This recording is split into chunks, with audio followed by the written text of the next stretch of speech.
Alright, thank you very much for joining me. This is Gulpane, back again with a quick pickups video. So just a short one here because I've picked up a few things, but I think there's like 10 games, something, so not that many. So let's have a little look.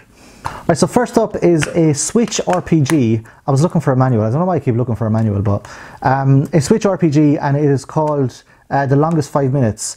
For some reason, they've sent me the Spanish version, but the text is all in English, so it's fine. This is an indie game. I think it's about 10 hours long, so not too bad. So basically, like, it's nice to have an RPG where you don't have to spend like 40 or 50 hours at it. So I don't actually mind if it's like 10 hours long. That's actually better because then I can finish it. And it was only like £10, so £1 per hour. So hopefully it's good. The Longest 5 Minutes. The Switch is kind of, for me at the moment, the Switch is kind of very collectible.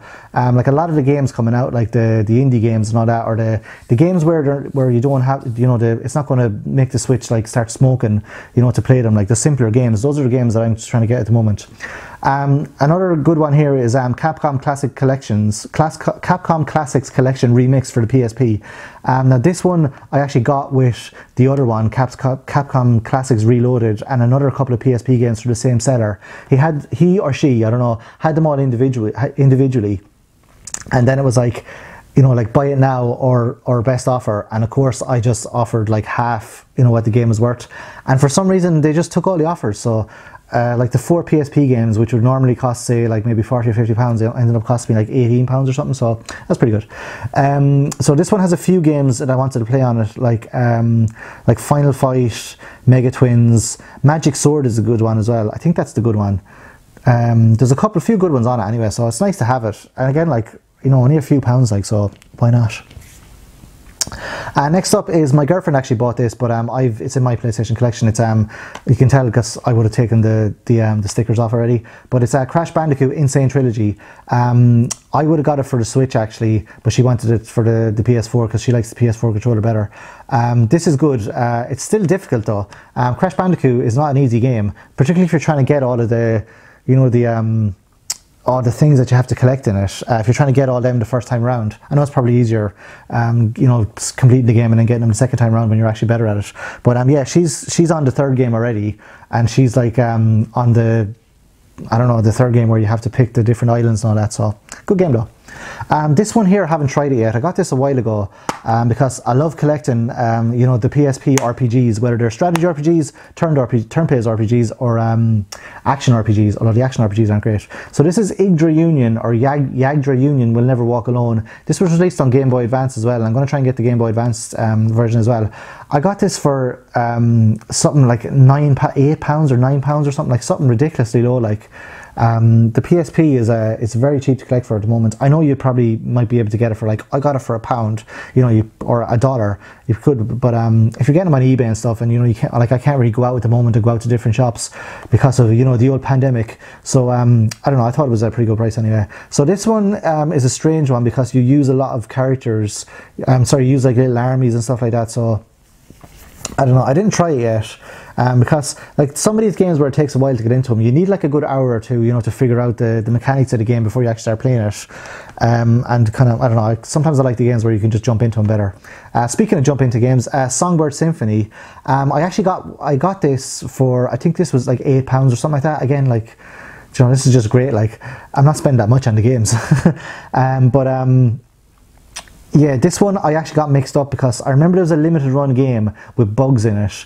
I think it was called Bug Story or something like that, but it was an RPG, and I was like, oh, I want to buy that, and then I forgot about it for ages, and then I saw this and I thought this was the game, so I was like, oh, that's that game I wanted, so I just bought it, and then I was like, oh wait, this isn't the game I wanted at all. So this is Songbird Symphony. I haven't actually tried it yet either. If it was the bug game, I probably would have tried it, but it looks quite good. It looks like a little fun, like, platformer, so with the gimmick in it is where you sing and stuff like so.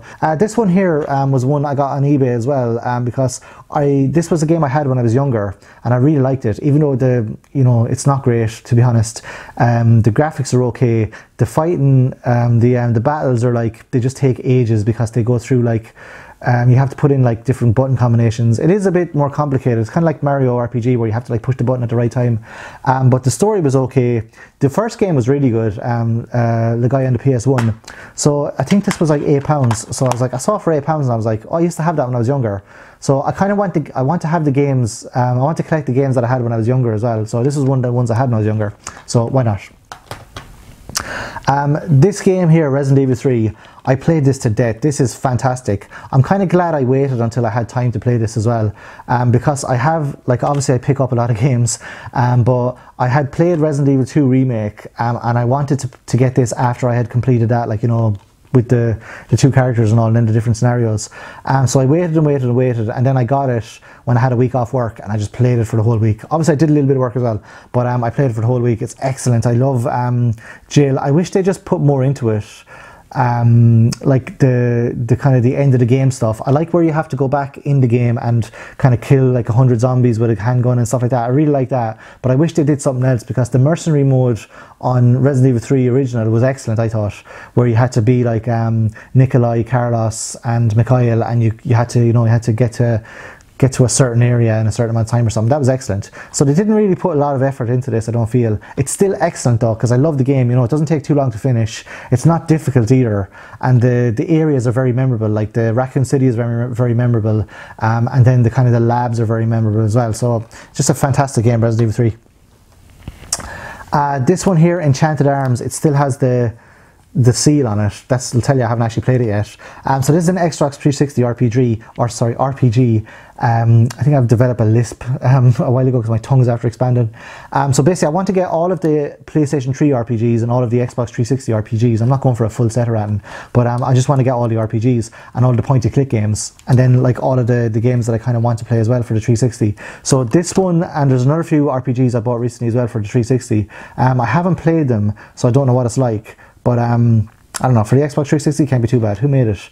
Oh no, Ubisoft. Oh no, the kiss of death. I don't like Ubisoft. This one again, I just bought it just simply for the collection, and I did a little review on it as well a while ago for my YouTube channel. But this is Broken Sword for the Game Boy Advance. The big surprise with this was that it actually runs on the Game Boy Advance, because it's a big game and it has a lot of voice acting and a lot of sort of full motion video. So they just put instead of full motion video, they just like, you know, they did like stills, and they have like the music is a bit it kind of sounds like the music from the game, and then like other stuff is like, I mean, everything's like so low resolution, like all the backgrounds and everything, so it looks terrible. But the handy thing about it is you actually move the character, like you move George around, which is really weird. If you're used to playing Broken Sword, you're used to playing it with like the arrow, and then you click and tell him what to do. But when you move him around, it's surreal. So yeah, nice to have it for the Broken Sword collection. I think I have almost all the Broken Sword games now. There's one special edition I don't have, but that will be mine one day. And then last here is one for the Switch, which is a remake or a remaster, probably a better way to describe it, of a PlayStation 3 game, which is a Shining Resonance Refrain. Now, Shining Force 1 and 2 for the Mega Drive, love them. They should just keep making the game like that, where you have loads of characters to collect, you can level them up, you can put them to different classes, and then there's major battles, you know, like strategy battles. Fantastic. Then for some reason the Shining series, like they make like action RPGs, they make like different sort of like RPGs, so they're mixing it up a little bit, like, so I suppose maybe the strategy RPG isn't the most popular, and the action RPG is far more popular. Now this is exactly like a Tales game. This is almost a copy of a Tales game. I've been playing the first like few hours of it. You're basically this guy and you're a dragon, and then there's other characters you control as well, like there's like commanders, and the style of drawing, like the female characters have very, very little clothes on, so I don't know, maybe it's geared towards like younger adolescents, I don't know, but yeah, there's different dragons. The story seems to be good, but there's a refrain mode in it as well, where you can play as the bad guy. Well, I think she's the bad guy. At the moment she's the bad guy in it because she's the leader of the other army, but I'm not too sure. But you can play as her and another guy, which kind of mixes up a bit. So I'm going to complete the original game first, and then go back and play Refrain and play as the other characters as well, so you get it from the story from a different perspective. So it's a pretty cool game anyway. I like it so far. It's very simple though, that's the only thing, like, so I don't know, maybe that's a good thing. So that's a few games I recently picked up. So if you've got any recent pickups, I encourage you to put your recent pickups in the comment section below. Alternatively, you can put the link for your pickups video as well if you want. So I appreciate you watching the video till the end. Thanks very much for watching, and I'll see you next time. Adios. Have a nice day.